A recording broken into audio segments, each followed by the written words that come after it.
Boss, magisi masin thirini boss. Masin thirini. Sar hoi aikoina harise amta tabiyo. Aigi tausina harise chumlabani. Asibado hianga thogo olaga chakhrabani.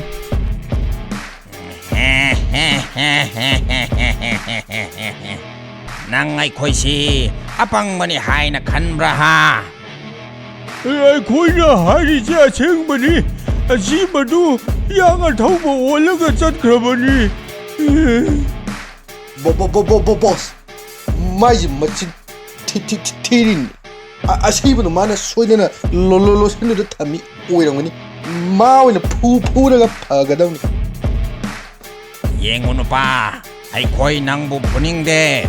Aseng madu hojik matam lairingaida. Hai ho, natrabadi nakoi ani sai yamna sarani. Kavino, Nina harija singmani hariga chapeng anduna. Ish, now, Ananga, I got Torogo, honey, how do you tell you? I am Nikada, Amigonika say, a ding from Janino. Takudum, Adunine, lap to behind his head. Mihundu, Chungana Kanam to Pauko. Ado, is here to Rona, oh, here to Adi, come to Baha. Ish, I think I'm the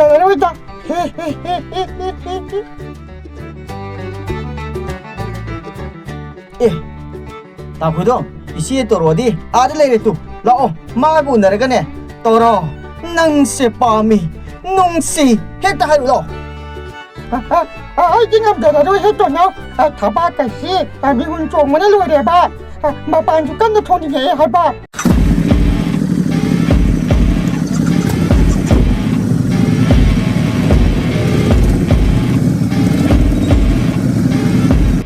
Yeah, I hide with the Pagi Manbra ha. Makoi ani say, Amukta Maril Taptaba Makai Pudo.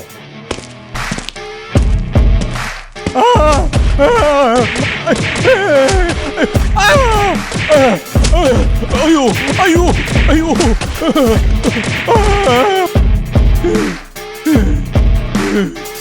Ayeng ay koi, abuk kalakini. Ay koi na lak pamatamda, asibado mapam sida tanamo. Karigumbo sit tawai daduna, hai ba Indravadi, na thwai masani do lawgani khango.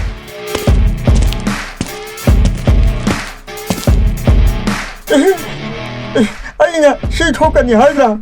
How did you Pajani the Nasha? A shiva to the Hianga to Walla Gazaka. How did you put the Gilo to Haiba? Laisal Radio Lab Channel Gilister Kotimapu Taram Noxeri, Mayamgi the Makta, Anoba Wari Mamupuduna Laxeri, Nasigi Wari Asigi Mamingna, Ningtau Harichandra, Adudi Mayampuna Wari Simu, Taminarasi. Nongma, Harichandra Ningtauna, Umang the Sadan Bachetpada, Nupi Amana, Aibu Kanbiyo Haiduna Laurakpagi, Makol Amatarami. Ningtau Harichandra na Kunglai Tuna Jinsilubada, Biswamitra Kauba, a power lining Bamuni Adu, Mamit Mana Ushinduna, Lai Kana Ningduna Lairami. Ningtau Harichandra na Magi lining but Tugaire Haiduna, Yamna Kan Basab Amatauragi Haiduna, Sauna Laurai. He Ningtau Harichandra, Nang na Maram Oiduna, Matam Kaya Changna, Aina Taurak Libadiana si Tugaire. Maram Asina Nangbu, Ut Oina Tumbang Ambasapama, Aina Tauragani. Ningtau Harichandra yamna pakhatna magi maral adu ngakpinaba hanjin haijarabasu Muni Biswamitra na ngakpiba ngamloi haiduna hairami. Mamaida lambi leiraktrabada ningthauna shumna hairai. He Muni athoiba ngasigidi nanaibu ngakpiro aigi ifamdagi apamba ama hekta haibiyu ai madu soidana katjage. Wadu tabada Muni Biswamitra na shumna hairai. Phare Ningthau, ngasidi nang yumda hanjakro, adubu, ay nongma nangi nafamda laktuna, ay na apambadu shoydana nafamdagi nirakini. Ashum tawduna, numitu Ningthau Harichandra, mayum sana konungda hankirami. Matam khara haukre, nongmagi numita, Muni Biswamitra na praprap lakladuna, Ningthau Harichandra ga unarami, aduga ashum na hairai.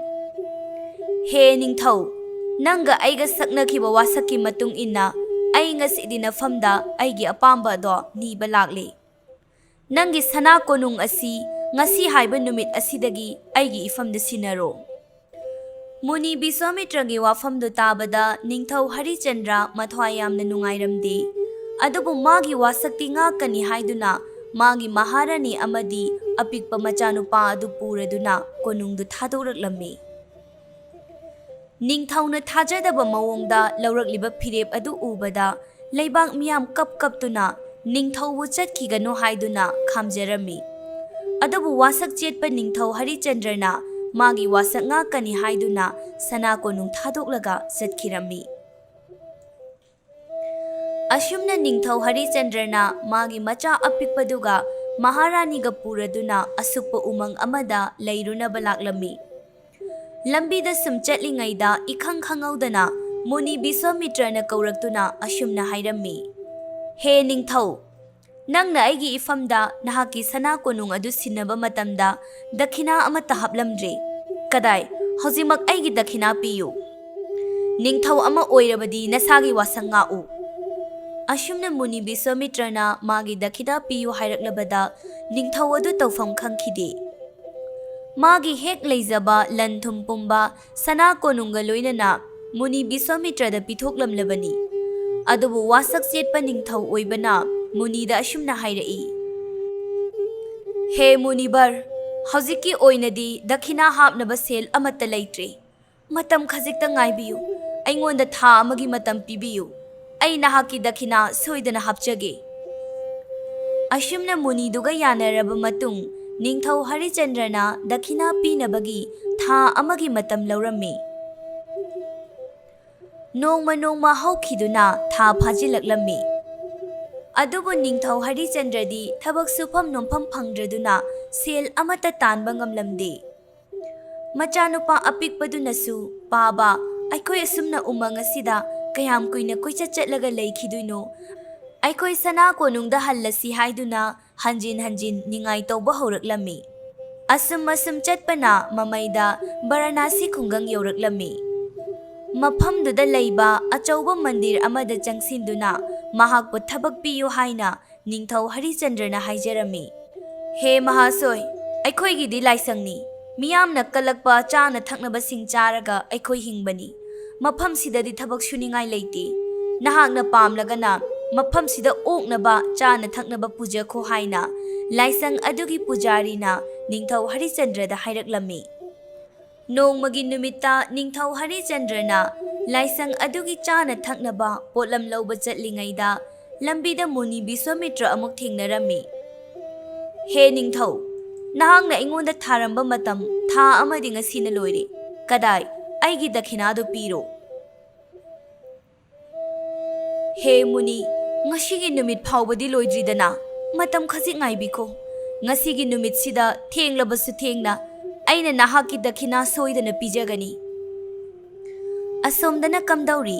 ꯑꯄꯤꯛꯄ ꯃꯆꯥꯗꯨꯅ ꯌꯥꯝꯅ ꯋꯥꯅ ꯃꯄꯥ ꯅꯤꯡꯊꯧꯅ ꯆꯥꯅꯕ ꯂꯧꯕ ꯆꯠꯈꯤꯕꯗꯨ ꯉꯥꯏꯖꯔꯝꯃꯤ꯫ ꯅꯤꯡꯊꯧ ꯍꯔꯤꯆꯟꯗ꯭ꯔꯅ ꯄ꯭ꯔꯞ ꯂꯥꯛꯇꯨꯅ ꯃꯆꯥꯗ ꯆꯥꯅꯕ ꯆꯥꯛꯇꯨ ꯄꯤꯔꯝꯃꯤ꯫ ꯑꯗꯨꯒ ꯃꯥꯒꯤ ꯅꯨꯄꯤ ꯃꯍꯥꯔꯥꯅꯤꯗ ꯑꯁꯨꯝꯅ ꯍꯥꯏꯔꯛꯏ, "ꯑꯩ ꯃꯨꯅꯤ ꯕꯤꯁ꯭ꯋꯥꯃꯤꯇ꯭ꯔꯒꯤ ꯗꯈꯤꯅꯥ ꯄꯤꯕ ꯉꯝꯂꯣꯏꯗꯧꯔꯤ꯫ ꯑꯩ ꯏꯁꯥꯁꯦ ꯌꯣꯜꯂꯒꯦ꯫ ꯃꯁꯤ ꯅꯠꯇꯅ ꯑꯇꯣꯞꯄ ꯂꯝꯕꯤ ꯑꯃꯠꯇ ꯂꯩꯇ꯭ꯔꯦ"꯫ ꯌꯥꯝꯅ ꯊꯥꯖꯗꯅ ꯊꯃꯣꯏ ꯁꯣꯛꯅ ꯅꯤꯡꯊꯧ ꯍꯔꯤꯆꯟꯗ꯭ꯔꯅ ꯍꯥꯏꯔꯛꯂꯤꯕ ꯋꯥꯍꯩꯗꯨꯗ ꯃꯍꯥꯔꯥꯅꯤ ꯃꯊ꯭ꯋꯥꯏ ꯌꯥꯝꯅ ꯅꯨꯡꯉꯥꯏꯖꯔꯝꯗꯦ꯫ "ꯑꯣꯍ, ꯑꯗꯨꯛ ꯅꯨꯡꯉꯥꯏꯅ ꯏꯃꯥ ꯏꯆꯥꯅ ꯀꯣꯅꯨꯡꯗ ꯂꯩꯖꯔꯝꯕꯗꯣ ꯉꯁꯤꯗꯤ ꯃꯪꯂꯥꯟ ꯑꯣꯏꯈ꯭ꯔꯕ"꯫ ꯑꯁꯤ ꯍꯥꯏꯗꯨꯅ ꯃꯍꯥꯔꯥꯅꯤ ꯅꯤꯡꯉꯝꯗꯅ ꯀꯞꯂꯛꯂꯝꯃꯤ꯫ ꯑꯁꯨꯝꯅ ꯅꯤꯡꯊꯧ ꯍꯔꯤꯆꯟꯗ꯭ꯔꯅ ꯀꯩꯊꯦꯜꯗ ꯂꯥꯛꯇꯨꯅ ꯃꯁꯥꯃꯛ ꯌꯣꯟꯖꯔꯦ꯫ "ꯑꯩꯕꯨ ꯑꯃꯨꯛꯇ ꯂꯩꯕꯤꯌꯨ" ꯍꯥꯏꯅ ꯀꯣꯏꯂꯥꯎ ꯂꯥꯎꯔꯝꯃꯤ꯫ ꯃꯥꯒꯤ ꯋꯥꯍꯩꯗꯨ ꯇꯥꯕꯗ ꯀꯩꯊꯦꯜ ꯀꯥꯔꯛꯂꯤꯕ ꯃꯤꯁꯤꯡꯗꯨꯅ ꯅꯣꯛꯅꯕꯤꯔꯝꯃꯤ꯫ "ꯌꯦꯡꯉꯨꯅꯦꯁꯦ, ꯃꯁꯤꯗ ꯅꯨꯄꯥ ꯑꯃ ꯃꯍꯥꯛ ꯃꯁꯥꯁꯤ ꯌꯣꯟꯖꯔꯤ ꯍꯥꯏꯗꯅ ꯀꯣꯏꯂꯥꯎ ꯂꯥꯎꯔꯤꯅꯦ꯫ ꯃꯌꯥꯡ ꯍꯥꯏꯔ ꯏꯀꯪ ꯀꯪꯉꯤ, ꯃꯁꯥꯁꯨ ꯏꯁꯣꯟ ꯁꯣꯟꯅ ꯎꯔꯦ꯫ ꯌꯥꯝꯅ ꯀꯨꯏꯅ ꯆꯥꯗ ꯊꯛꯇꯅ ꯂꯩꯕ ꯃꯤ ꯁꯣꯏꯗꯅ ꯑꯣꯏꯔꯝꯒꯅꯤ꯫ ꯃꯥꯕꯨ ꯀꯅꯥꯅ ꯂꯩꯕꯤꯗꯣꯏꯅꯣ ꯍꯥꯏꯕ"꯫ ꯑꯁꯨꯝꯅ ꯀꯩꯊꯦꯜ ꯀꯥꯔꯛꯄ ꯃꯤꯑꯣꯏꯁꯤꯡꯗꯨꯅ ꯀꯔꯦꯝ ꯀꯊꯥꯏꯅꯗꯨꯅ ꯂꯛꯅꯔꯝꯕꯁꯤꯡꯗꯨ ꯅꯤꯡꯊꯧ ꯍꯔꯤꯆꯟꯗ꯭ꯔꯅ ꯃꯔꯨ ꯂꯨꯛꯇꯨꯅ ꯇꯨꯃꯤꯟ ꯈꯥꯡꯂꯝꯃꯤ꯫ Mamayda nupa amana manakta tamna changlaglaga asumna hairei. Yengoy nupa, nang nasabu yonjage hairadi kanamta na laybiraroi. Nang di nayang siyam na kangi, nasado su isonso na uri. Madugi saruk, nangi nupi ese oy na yonge hayo. Madi kanagumba senjaw paiba magi manay nubi oy na layrasu yaydana. Nupadugi wado tabada Ningthau Harichandra mathwai sok na nungairamde. Kari, aigi nupibu aina yongadawriba. Madu oy thuktabani. Nupa amana Ningthau Harichandra da hairamba wado taraduna Maharani du Ningthau Harichandra da asumna hairammi. Nupa ashina hairamliba si chummi. Nang na yonge hairabadi aibu oy na yolo. Aidi nange seba mapung phana tawramlabani. Pikliba ichase nafamda sinaramlage. Ningthau ama oirabadi wasa kauganu. Asumna magi nupina hairaklabada Ningthau Harichandrana mahaki nupibu yolage haiduna khalammi. Magi nupibu miyam mamangda thamlaga Ningthau Harichandrana asumna laurai. Aigi nupi asi yonjari, aigi nupi yonjari. Kaithel chalamba miyam duna shumna launarei. He nupa, nangbu karamba mino. Nasagi nupibu miyam mamangda yonjari haidana koilaw lauriba nangbu sel kayam chinba mino. Ashumna kaithel da tilliba miyam duna Ningthau Harichandra bu karimna duna lakna birami. Ngaihak layraga Brahman nupa ama thoraklaga ashumna hairei. He nupa, nangi nupi ase ay layrage. Aigi nupigi manay nubi oihalage. Ashumna Brahmin nupaduna hairaklabada Ningthau Harichandrana magi nupibu yonthoklami aduga seldu aigi ikutna di lauroi. Nang aigi phizi da punsilamo haiduna Brahmin nupadu da hairami. Mama pukrabada apikpa macha nupaduna aigi ima pukhinu aigi ima pukhiba yaroi haiduna kaptuna tanarami. Pumnamaktu urubada Ningthau Harichandra thamoi kairami. Maharani na, imagi ibungo nang napaga layhawro. Imadi migi oikrabane ay chalage. Asi haiduna mama macha punna kapminay. Mama macha na kappadu ubada Brahmin nupaduna nungairakraduna. Phare, nangi nacha nupa sishu ay layrage. Muni Biswamitragi dakhina pibagi sel mathau tabana Ningthau Harichandrasu upai leitraduna yarami. Ashumna Brahmin nupaduna Ningthau Harichandragi nupi Maharaniga apikpa machaduga puraga chatkirami. Upai leitraba Ningthau Harichandrana mama macha pukhibadu mitluda pirang sintharaduna yenghawrami. Talaktuda Muni Biswamitra laklami aduga magi dakhinado piro haina hairaklami. Ningthau Harichandrana senphamdu Muni da pirami adubu Muni aduna sanagi senyek chani yankhai amaga watli haina hairaklami. Yengo Munibar, nafamda aina sinajariba sensing asinataba aigi ifamda amata leitri. Masina dakhinagi senphamdu oibiro. Adubu Muni Biswamitrana yaramde magi awatpa senphamdu ngasigi numita pigadabani haina kanna taksilaklami. Upai leitraba Ningthau Harichandrana kaithelda amu halaktuna ay isa yonjari aybu laibiyo haina amukashu laurami. Magi wado tabada ngasai uhawba mi kharana amuka lakna birami. He nupa, nangba angawba miro, ha? Natu na cha yulakpado piendradana nasaso mu yungi hairi. Nang laiba midudi dasasoydana tani he. Ashumna karim kathaina bakholaw mayamna Ningthau Harichandradan lauksinbirami. Ngaihak leiraga kuchu muba mujaw chawba nupa ama thoraktuna hairei. He nupa, ay nangbu lairage. Nupa adugi saktam makhota pairiba mithin jaidu ubada mi asiba potloiba chandela haibaduni haina Ningthau Harichandrana khanglammi. Oh, ay sibu kayagi matik tolaba haibadu oiriko. Miyamna hangoinaraba chandela amana phawba aybu leigi haire. Ay ase punchi chupa magi minai oina leidorabako. Ashumna mathwai nungaita Ningthau Harichandrana masabu mi poloiba nupa chandela duda yonthoklami. Yengu nupa, ꯑꯩꯈꯣꯏꯒꯤ ꯊꯕꯛꯇꯤ ꯃꯤ ꯑꯁꯤꯕ ꯄꯣꯠꯂꯣꯏꯕꯅꯤ.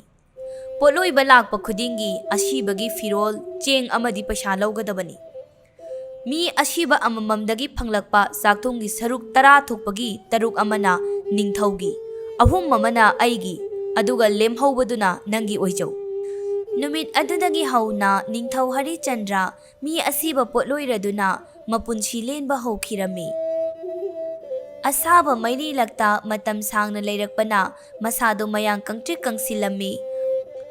ꯃꯩꯔꯤꯂꯛꯇ ꯃꯍꯥꯛꯅ ꯌꯣꯟꯊꯣꯛꯄꯤꯈ꯭ꯔꯕ ꯑꯄꯤꯛꯄ ꯃꯆꯥ ꯑꯃꯗꯤ ꯃꯥꯒꯤ ꯅꯨꯄꯤꯕꯨ ꯃꯃꯤꯠꯇ ꯁꯪꯁꯪ ꯍꯦꯛ ꯎꯔꯝꯃꯤ.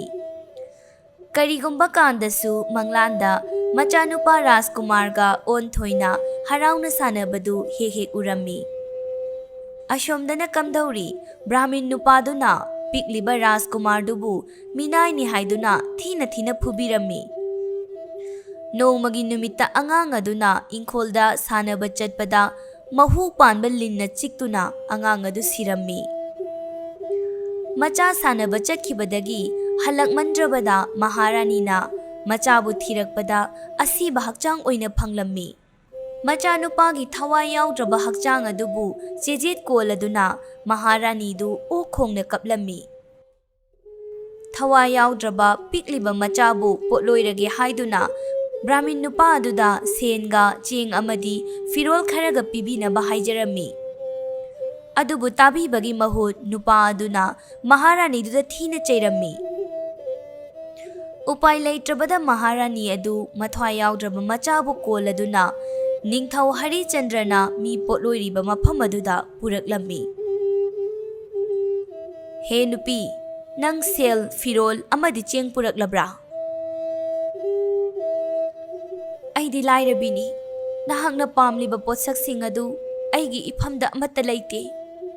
ꯑꯃꯝꯕ ꯃꯨꯁꯤ ꯆꯥꯛꯂꯤꯕ ꯃꯩꯔꯤꯒꯤ ꯃꯉꯥꯜꯅ ꯑꯄꯤꯛꯄ ꯃꯆꯥꯒꯤ ꯃꯥꯏꯊꯣꯡꯗ ꯌꯩꯕꯗꯨ ꯅꯤꯡꯊꯧ ꯍꯔꯤꯆꯟꯗ꯭ꯔꯅ ꯎꯔꯝꯃꯤ. ꯉꯥꯏꯈꯣ, ꯑꯉꯥꯡ ꯑꯁꯤ ꯑꯩ ꯈꯪꯕꯒꯨꯝ ꯇꯧꯏ. ꯑꯁꯤ ꯍꯥꯏꯔꯗꯨꯅ ꯃꯆꯥꯅꯨꯄꯥꯒꯤ ꯃꯁꯛꯇꯨ ꯍꯔꯤꯆꯟꯗ꯭ꯔꯅ ꯌꯦꯡꯂꯝꯃꯤ. ꯑꯁꯤꯕ ꯑꯉꯥꯡ ꯑꯗꯨ ꯃꯆꯥꯅꯨꯄꯥ ꯑꯣꯏꯔꯝꯂꯕꯗ ꯅꯤꯡꯊꯧ ꯍꯔꯤꯆꯟꯗ꯭ꯔ ꯃꯁꯥ ꯄꯨꯝꯕ ꯁ꯭ꯋꯥꯏ ꯂꯥꯎꯏ. ꯅꯠꯇꯦ, ꯃꯁꯤ ꯑꯣꯏꯕ ꯌꯥꯔꯣꯏ. ꯑꯁꯤ ꯍꯥꯏꯗꯨꯅ ꯀꯟꯅ ꯂꯥꯎꯔꯛꯂꯝꯃꯤ. ꯅꯤꯡꯊꯧ ꯍꯔꯤꯆꯟꯗ꯭ꯔꯅ ꯂꯥꯎꯔꯛꯄ ꯈꯣꯟꯖꯦꯜꯗꯨ ꯇꯥꯕꯗ ꯃꯍꯥꯔꯥꯅꯤ ꯑꯗꯨ ꯌꯥꯝꯅ ꯆꯤꯡꯅꯅ, ꯅꯪ ꯀꯅꯥꯅꯣ? ꯅꯪꯒꯤ ꯈꯣꯟꯖꯦꯜ ꯑꯁꯦ ꯑꯩꯒꯤ ꯅꯨꯄꯥꯒꯤ ꯈꯣꯟꯖꯦꯜꯒ ꯃꯥꯟꯅꯩ. ꯃꯍꯥꯔꯥꯅꯤꯅ ꯅꯤꯡꯊꯧ ꯍꯔꯤꯆꯟꯗ꯭ꯔꯒꯤ ꯃꯅꯥꯛꯇ ꯆꯪꯁꯤꯟꯗꯨꯅ ꯌꯦꯡꯉꯤ.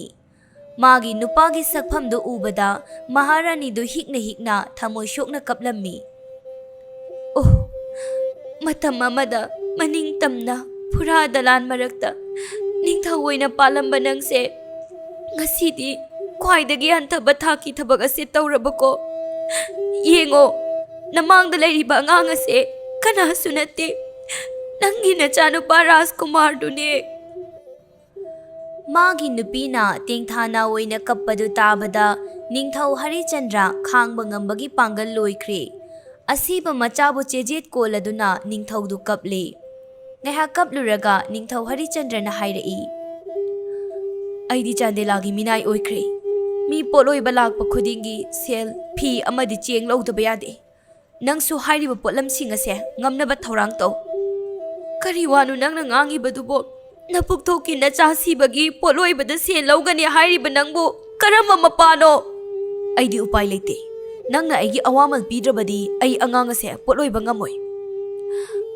ꯐꯔꯦ, ꯑꯗꯨꯗꯤ ꯅꯪꯅ ꯃꯗꯨ ꯌꯧꯈ꯭ꯔꯕꯅꯤꯅ ꯑꯩꯒꯤ ꯏꯁꯥꯗ ꯁꯦꯠꯂꯤꯕ ꯐꯤ ꯑꯁꯦ ꯁꯦꯒꯥꯏꯔꯒ ꯂꯧꯍꯧꯔꯣ. ꯑꯁꯤ ꯍꯥꯏꯔꯗꯨꯅ ꯃꯍꯥꯔꯥꯅꯤꯅ ꯃꯁꯥꯗ ꯁꯦꯠꯂꯤꯕ ꯁꯥꯔꯤ ꯑꯗꯨ ꯁꯦꯒꯥꯏꯔꯒ ꯅꯤꯡꯊꯧ ꯍꯔꯤꯆꯟꯗ꯭ꯔꯗ ꯄꯤꯅꯕ ꯍꯣꯠꯅꯔꯝꯃꯤ. ꯈꯪꯍꯧꯗꯅ ꯈꯣꯟꯖꯦꯜ ꯑꯃꯅ ꯂꯥꯎꯔꯛꯂꯝꯃꯤ. ꯍꯔꯤꯆꯟꯗ꯭ꯔ, ꯌꯥꯔꯦ ꯇꯣꯛꯂꯣ, ꯅꯪꯒꯤ ꯆꯥꯡꯌꯦꯡ ꯂꯣꯏꯔꯦ. ꯈꯣꯟꯖꯦꯜꯗꯨ ꯇꯥꯕꯗ ꯅꯤꯡꯊꯧ ꯍꯔꯤꯆꯟꯗ꯭ꯔ ꯏꯉꯛꯉꯛꯏ. ꯀꯔꯤ ꯆꯥꯡꯌꯦꯡ? ꯈꯣꯟꯖꯦꯜꯗꯨ ꯀꯅꯥꯅ ꯍꯥꯏꯔꯛꯄꯅꯣ ꯈꯪꯗ꯭ꯔꯤꯉꯩꯗ ꯈꯪꯍꯧꯗꯅ ꯑꯍꯥꯡꯕ ꯑꯇꯤꯌꯥꯗꯒꯤ ꯂꯌꯥꯝ ꯂꯥꯛꯂꯤꯕꯗꯨ ꯅꯤꯡꯊꯧ ꯍꯔꯤꯆꯟꯗ꯭ꯔꯅ ꯎꯔꯝꯃꯤ. ꯂꯌꯥꯝꯁꯤꯡꯗꯨꯕꯨ ꯂꯨꯆꯤꯡꯗꯨꯅ ꯂꯥꯛꯂꯤꯕ ꯏꯟꯗ꯭ꯔ ꯀꯧꯕ ꯂꯥꯏꯅ ꯑꯁꯨꯝꯅ ꯍꯥꯏꯔꯛꯏ. ꯍꯔꯤꯆꯟꯗ꯭ꯔ, ꯑꯩꯈꯣꯏ ꯃꯌꯥꯝꯅ ꯅꯐꯝꯗ ꯅꯪꯒꯤ ꯑꯆꯨꯝꯕꯒꯤꯗꯃꯛ ꯑꯈꯥꯡ ꯀꯟꯕ ꯑꯗꯨ ꯌꯦꯡꯒꯦ ꯍꯥꯏꯗꯨꯅ ꯆꯥꯡꯌꯦꯡ ꯇꯧꯔꯝꯕꯅꯤ. Indragi wadu tabada Ningthau Harichandra ingangakna. He Prabhu, changing adugi damak aigi pikliba kari su khangjadraba ichagi thawai lauriba karigino. Ningthau Harichandragi wangangdu tabada Indra kauba laina pikliba machanupabu hingathalli. Khudakta Muni Biswamitra lakli. He Ningthau, layam singi luchingba oiriba Indra kauba laina haibadagi aisu sangi ngasi laubada yaukibani. Nang aibu waraugano. Hauzikti nang na changi asida mai paklabani. Nangi hanagi sana konung adusu naphamda muksinaragani. Nangdi changna sargar karabani.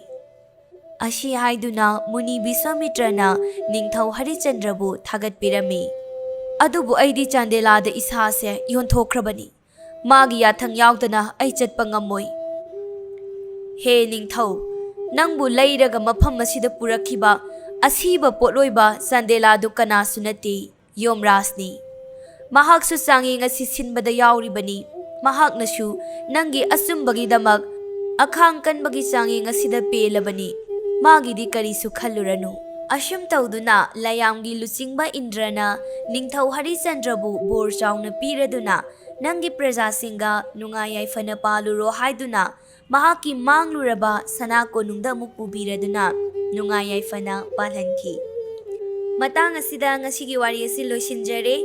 Wari fajane iba ngamba aikogi Leichal Radio Lab channel da wari hapningba writer sing leiragasu Sonam Chanu haina Facebook page ama leibani maduda adumak pau phaujanbiro.